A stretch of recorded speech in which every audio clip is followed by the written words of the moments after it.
ने आज बस देखा इस अदलिया को, इस निज़ाम को, कि हमारी आंखों के सामने कानून इंसाफ का कत्ल हो रहा था और जज साहब जो है वो कुछ नहीं कर पा रहे थे।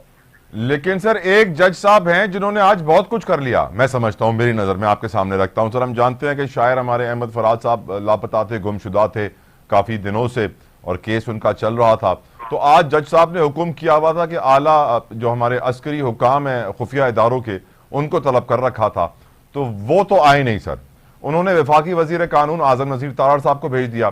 तारड़ साहब आके कहते हैं कि जी आज़ाद कश्मीर में बाग के इलाके में जी FIR दर्ज थी और वहां पे जो है उनकी पुलिस की कस्टडी में है वो। फिर थोड़ी देर के बाद अब उनकी अहलिया मुजफ्फराबाद पहुंचती हैं, थाने जाती हैं तो मालूम पड़ता है वहां कस्टडी में नहीं है, प्रेस कॉन्फ्रेंस करती हैं। तो अब खबर लेटेस्ट यही है कि रात तक अहमद फराद को उनकी फैमिली से मिला दिया गया है, जो कि आई थिंक एक बड़ी अचीवमेंट है जज साहब के लिए भी। Sir won't you agree? देखिए बात यह है कि अदालतें खड़ी हुई हैं, इस्लामाबाद हाई कोर्ट स्पेशल खड़ा हुआ है जिसमें खास तौर पर 6 जजेस जिस तरह वो खड़े हुए हैं और उनका साथ हमें देना चाहिए। और यही एक वो कहते हैं ना कि एक रोशनी की किरण या एक बंद कमरे के अंदर एक हवा का। लेकिन नईम साहब आप एक तरफ कहते हैं कि 6 जजेस खड़े हुए हैं, फिर आप कहते हैं कि चीफ जस्टिस मिले हुए हैं। देखिए मैंने वो चीफ जस्टिस साहब का नाम तो नहीं लिया ना, शुरू में आपने कहा था कि वो भी उनके साथ के हैं। वो बिल्कुल उनके साथ हैं, क्योंकि जो 6 जजेस का खत था उस खत के अंदर जो उससे पहले उसमें लिखा गया था कि हमने इनको बताया था किस तरह से प्रेशर डाला जा रहा है, लेकिन इन्होंने उसके ऊपर कोई सदेबाब नहीं किया। और ये मामला जो है टेरियान वाइट केस से स्टार्ट हुआ, वहां से मुदाखिल शुरू हुई और स्टिल जारी है। तो ऐसी सारी सूरत हाल होती रही, ये देखते रहे। वो 6 जजेस सुप्रीम कोर्ट में भी गए, उनको नहीं इंसाफ मिला, फिर वो उन्होंने लेटर लिखा, फिर वो लेटर जो है इस तरह से सामने आया, सारा मामला हुआ। उसके बाद उन्होंने कहा कि जी बिल्कुल ये मुदाखलत भी है, सारा मामला भी है, लेकिन हम तक कोई शिकायत नहीं मिली और कोई कुछ नहीं हुआ।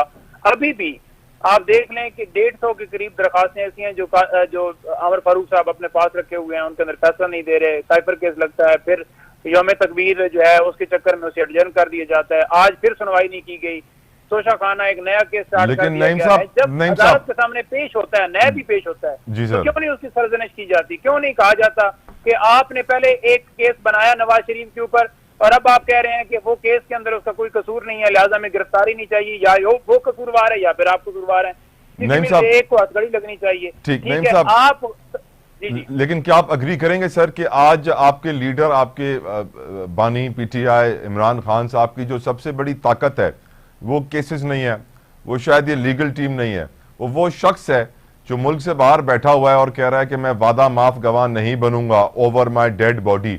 वो शख्स जिसकी इस वक्त बिलियंस की प्रॉपर्टी पाकिस्तान में अकाउंट्स फ्रीज हो गए हैं, वो शख्स जिसे कहा जा रहा है कि गवाह बन जाओ, सब कुछ तुम्हारा माफ कर देंगे, सारे केस खत्म कर देंगे, लेकिन वो डटा हुआ है, खड़ा हुआ है, दुबई में मौजूद है। दुबई में और भी बहुत सारे ताकतवर लोग मौजूद हैं। आप क्या समझते हैं सर, आप अग्री करेंगे इस बात से कि आज मलिक रियाज सबसे बड़ी ताकत है इमरान खान की?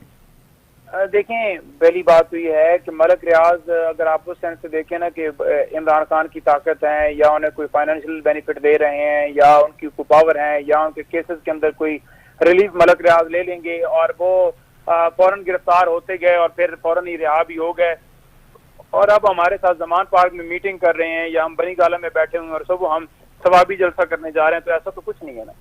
जब वो जेल में है, जब उनके ऊपर मुकदमा सिल बनाए जा रहे हैं और मलिक रियाज को वादा माफ गवाह बनाने के लिए उन्होंने कहा, उसका जमीर जो है वो जागा रहा, वो उसका जमीर सोया नहीं। उसने कहा कि मैं नहीं बनूंगा, शहजाद अकबर ने कहा मैं नहीं बनूंगा, जुल्फी बुखारी ने कहा मैं नहीं बनूंगा। तो जब वो कह रहे हैं कि हम नहीं बनेंगे तो क्या आप जबरदस्ती बना सकते हैं?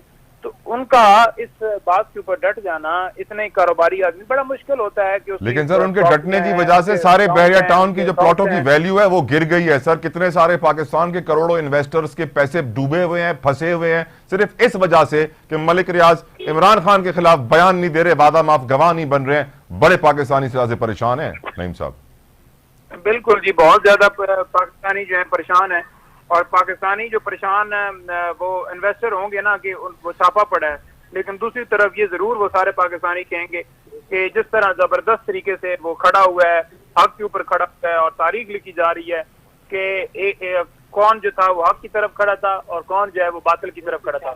तो ये चीज जो है ना, ये इस चीज का कोई नेमो बदल नहीं है।